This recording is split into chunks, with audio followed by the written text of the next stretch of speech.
మూడు తూర్లు వారు వీడియో కాల్ చేసింటే ఏది మూడు తూర్లు అయిపోదు వీడియో కాల్ చేస్తా ఉన్నావు బేటా అంటే ఏం లేదు పని అయిపోయిందమ్మా మాట్లాడతాను.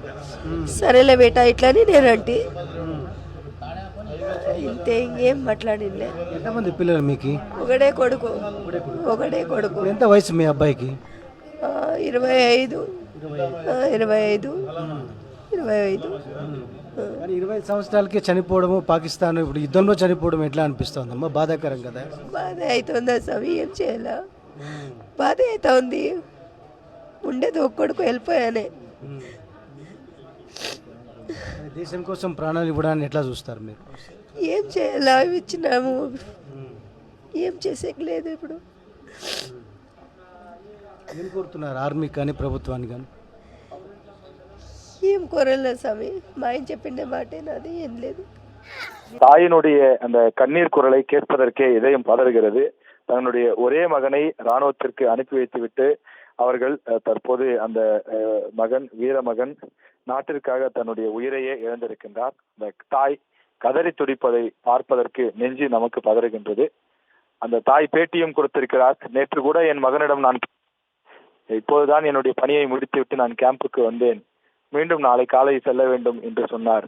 ஆனால் இன்று காலை எனக்கு செய்தி வருகிறது, உங்களது மகன் குண்டடிப்பட்டு இறந்து விட்டான் என்று. எப்படி எங்களால் தாங்க முடியும்? ஒரே ஒரு பையன் தான் எங்களுக்கு, 25 வயது தான், திருமணமாகாத மகன் என்று அவர்கள் குறிப்பிடுகிறார்கள். அந்த தாய் பேசும்போதே பேச முடியாமல் குரல் உடைந்து அவர் கதறி அழக்கூடிய அந்த காட்சியை நம்மால் பார்க்க முடிகின்றது. அதே போல அவரது தந்தையும் கூட அவரது உறவினர்கள் சார்பிலே அவர்கள் கோரிக்கை வைக்கிறார்கள். எங்களுடைய மகன் இந்த தாய் நாட்டிற்காகத்தான் இந்த உயிரை இழந்திருக்கின்றான். எங்களுடைய மகன் இந்த நாட்டிற்காக உயிரை இழந்ததற்காக நாங்கள் பெருமைப்படுகிறோம். தாய் நாட்டை பாதுகாக்க வேண்டும் என்பதற்காக இந்த போரிலே சென்று அவன் வீர மரணம் அடைந்திருக்கின்றான். ஆந்திர மாநிலத்தினுடைய முதலமைச்சருக்கும் பிரதமர் நரேந்திர மோடி அவர்களுக்கும் நாங்கள் ஒரு கோரிக்கை வைக்கின்றோம். அவருடைய பெயர், அவரது புகழ் என்றும் இந்த பகுதியிலே நிலைத்திருக்கக்கூடிய வகையிலே அவருக்கு ஒரு சிலை வைக்க வேண்டும்.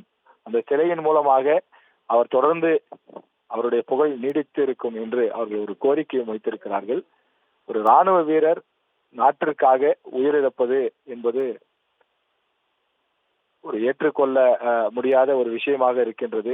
காரணம், நம்முடைய பாதுகாப்பிற்காக, பொதுமக்கள் நிம்மதியாக உறங்க வேண்டும் என்பதற்காக தங்களுடைய உயிரையே தியாகம் செய்திருக்கிறார்கள் என்பது நாம் எந்த அளவுக்கு அவர்களுக்கு நன்றி கடன் பட்டவர்களாக இருக்க வேண்டும், நாம் பாதுகாக்க இருக்க வேண்டும் என்பதற்காக எங்கோ நமக்கெல்லாம் முகம் தெரியாத ஒரு போராளி தன்னுடைய இன்னுயிரை இழந்திருக்கின்றார்.